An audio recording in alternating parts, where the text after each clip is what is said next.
Honk honk. It's Mr. Everett, here to take you on another delightful mini-lesson to the world of our poetry unit. But wait, we need to stop for just a moment, because our previous mini-lessons were almost entirely about analyzing poetry. But this week, for the first time, we're going to be taking the first steps towards creating it. And speaking of time, time is an interesting thing, isn't it? Moves forward, doesn't tend to move back.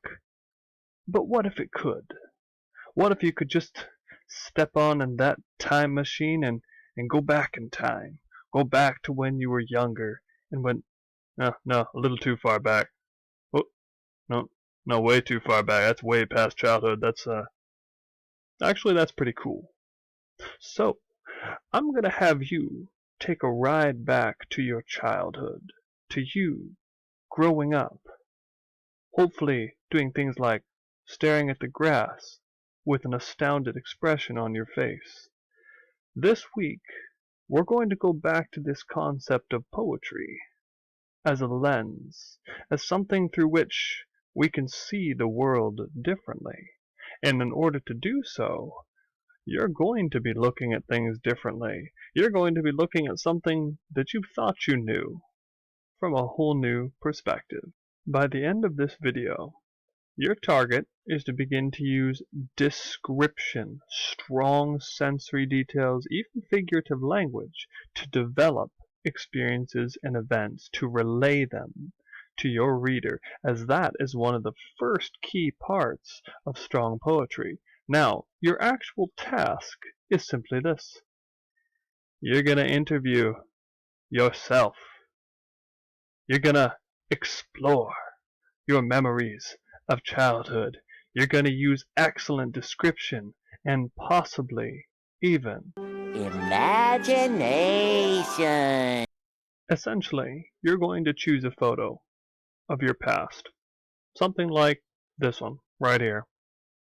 And you're going to look at it, describing it to the reader as though they had never seen it before, with detail, exploring the ideas in it, the people in it, possibly even using your imagination to consider things about this image that you had never seen before. Now, before, however, we get into the details of the assignment, I've got a couple do's and don'ts for you. The first absolute should not do is this. Don't do a real up close selfie. If it's just your face, things like that, you're not gonna have a whole lot to write about. You're like, look at these delightful eyebrows, excellent, good beard there. That gives you nothing to work with. Second, in fact, more simply, don't use pictures, I would say, from at least the last 2 or 3 years. To get into a little detail on this, you're pretty much the same person you were about a year ago. Most of your tastes are the same, most of what you enjoy haven't changed that much, for the most part. It's only when you dive deeper into your childhood that you'll be able to see things from that new perspective once you've gained some distance. The only other thing is, I wouldn't suggest having, again, only you there.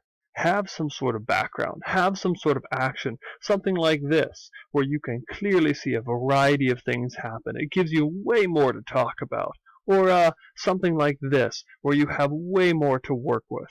And here's the thing.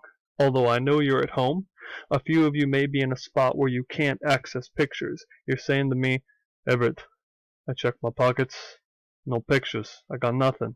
I checked my bedroom, which looks like this, nothing. Well, I'll have a few options for you. But don't worry, we'll be able to arrange it so that you'll still be able to work with some form of image. For now, though, let me serve you up a heaping helping of delicious example here, where you'll be able to see more of how this picture interview is going to work. So, stick with me. Here is what the actual interview will look like. Start off with, of course, having your name at the top. Just makes things nice, clear, and interesting.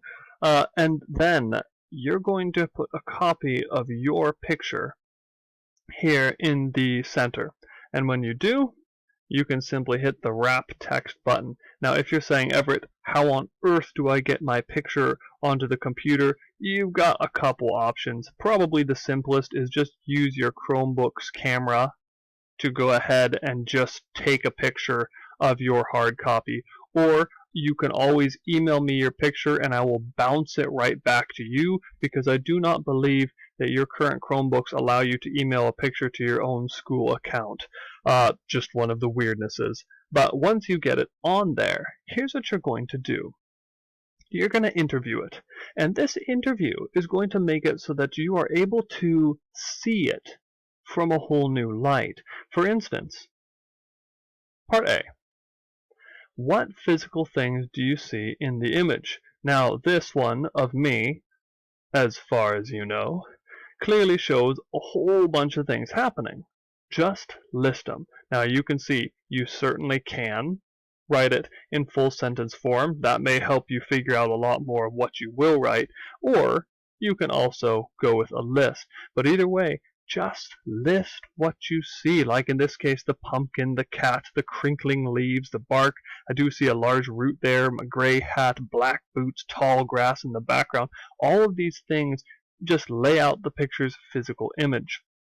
But there's a lot more here. What feelings does the picture evoke? In other words, when you look at this, what do you feel? For me, I feel a little nostalgia, a little sadness, but definitely I do feel a bit of joy too. I like looking at this, even though it makes me a little sad to think that I was once young. What can I say? I'm ancient, clearly. It also talks about, to again give you more concept to dive deeper, what colors dominate, or maybe even represent the feeling. What are the colors that you see most here? And clearly, in mine, brown. Brown is this huge color. It's autumn. It's fall. Things are dying, which I suppose might be a little brown or gray. Now, we get to sounds. Hey, what sounds might you hear around you? Obviously, it's a picture. You're going to have to use your imagination here. I consider something like a cat might be purring, leaves crunching under feet. It also says what might you hear further away, like outside of your picture. I know that I was at a pumpkin farm at the time, so I'd hear rustling wind and grass stalks, little kids probably in the background like me shrieking happily, playing tag, maybe other people talking, adults yelling, things like that. We go to textures. What could you touch in this image? Bark, certainly rough. Grass would probably be cool, maybe even a little bit dewy. Of course, the cat would be fluffy. What would you smell? Everything you do to describe here adds a whole new layer of depth to this sort of sensory image layout that you're doing. So now's not the time to skimp. Don't just stick with, one, maybe two things. List quite a few. Like this says even 5+ different smells. Certainly there's more than that, but list them, list them.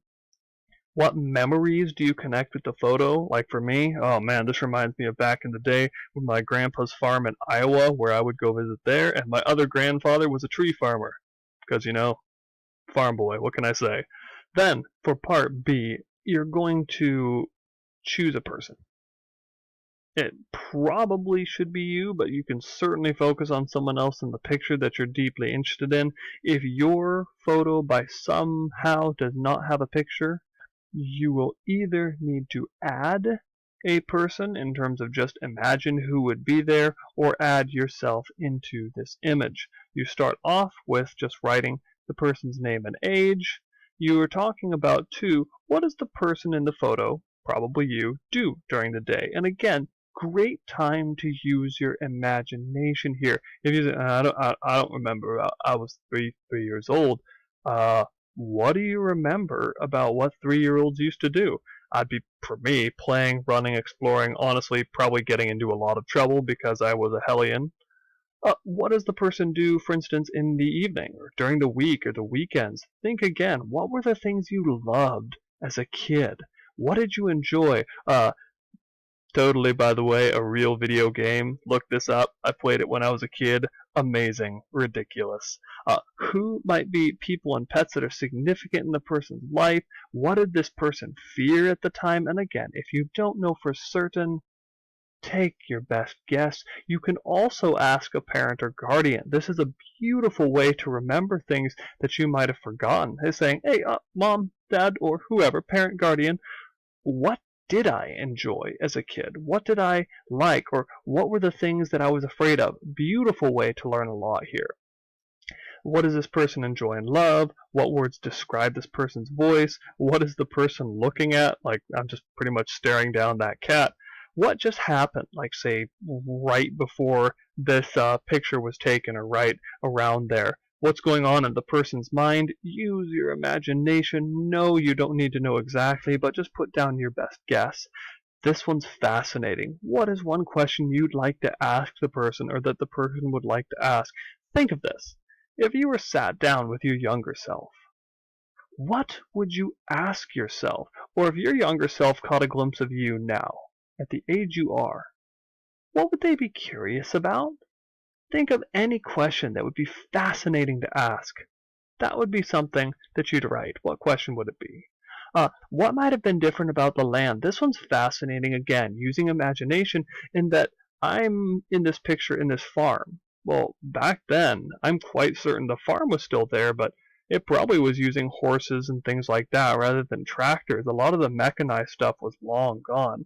And or, how might the land, could be a house, could be something else, be different 100 years in the future? My guess is probably this farm, like a lot of small farms, might be gone. You can think of, if it's at your house or it's at a park or things like that, how might that have changed? Or how might it change 100 years down the road? Will it have become more technologically advanced? Will it disappear? Do you know that it's gone? And once you've done all that, and I know it'll take a little while, but it should be quite interesting to do, take the highlighter tool. There's a little info right here on that. And I want you to go back through. Pick about 12 words or phrases, or more, of course, and highlight them. These can be phrases that you found interesting, that you thought, like, whoa, that was an interesting new perspective on here. Just see anything that stands out to you. And then here's the final step. Using the highlighted words or phrases, and yes, you can add quite a bit more as you do this, I want you to type a couple short paragraphs. It's like a short narrative about your photo. What's happening, or what happened with this photo? Now, since you've already done most of the work in writing these questions, you're ultimately just going to be stitching together a lot of what you wrote. It should still make sense, but as you can see here, most of what I have here is all sort of something that came out earlier. I'm just adding a teens to it. Final thing. When you finish up typing up your story, go back through it and once again highlight any words or phrases now that do stand out, that you're like, ooh, that seems really good, or something that seems to create an emotional response, like you're like, oh, that just makes me sad, or that makes me happy thinking back on that.